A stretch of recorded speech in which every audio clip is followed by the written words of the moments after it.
think total has to go on and she should get justice. প্রেমে পড়েছেন সানা গঙ্গোপাধ্যায়, শীঘ্রই বিয়ের পিঁড়িতে বসতে চলেছেন। সমাজ মাধ্যমে আরজিকর ঘটনা নিয়ে প্রথমবার মুখ খুলেছিল সানা। সেই নিয়ে সমাজ মাধ্যমে জোর চর্চা শুরু হয়েছে।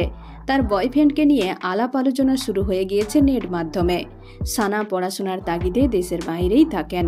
গত বছর সৌরভ গঙ্গোপাধ্যায় সমাজ মাধ্যমে সানা গাঙ্গুলিকে স্নাতক গ্রহণ করার অভিনন্দন জানান। পড়াশোনার পাশাপাশি তার ব্যক্তিগত জীবন নিয়ে চর্চা শুরু হয়েছে সমাজ মাধ্যমে। একটি সূত্রের খবর অনুযায়ী ভারতীয় দলের তরুণ এক খেলোয়াড়ের প্রেমে পাগল সানা। খুব শীঘ্রই তার সাথে 7 পা ঘুরতে চলেছেন সানা। ভারতীয় দলের তরুণ খেলোয়াড়কে ছোট থেকেই পছন্দ করেন সানা। জানা গিয়েছে দুজনের মধ্যে বেশ কয়েক বছর ধরেই সম্পর্ক চলছে। এমনকি সেই সম্পর্কের মান্যতা দিয়েছেন সৌরভ গাঙ্গুলি স্বয়ং।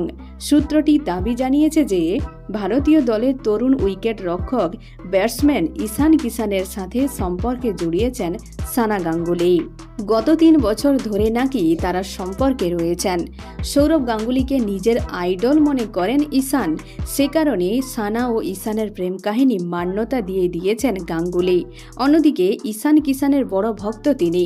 অনেক সাক্ষাৎকারে ভারতীয় দলের এই তরুণ ব্যাটসম্যানকে প্রশংসা করতেও শোনা গিয়েছে সৌরভের মুখ থেকেই। বর্তমানে সানা দেশের বাড়িতেই রয়েছেন, তবে কিছুদিন বাদেই আবার বিদেশে পাড়ি দেবেন ঈশানের সঙ্গে। তার সম্পর্কের খবর বর্তমানে সমাজ মাধ্যমে ট্রোলিং। তবে এই সম্পর্কের কোনো সত্যতা প্রকাশ্যে আসেনি, কিংবা দুজনে কেউই এই সম্পর্কে সিলমোহর এখনও লাগাননি। এখনই পর্যন্ত। আবারও দেখা হচ্ছে পরবর্তী বিনোদনের আপডেট নিয়ে। ধন্যবাদ।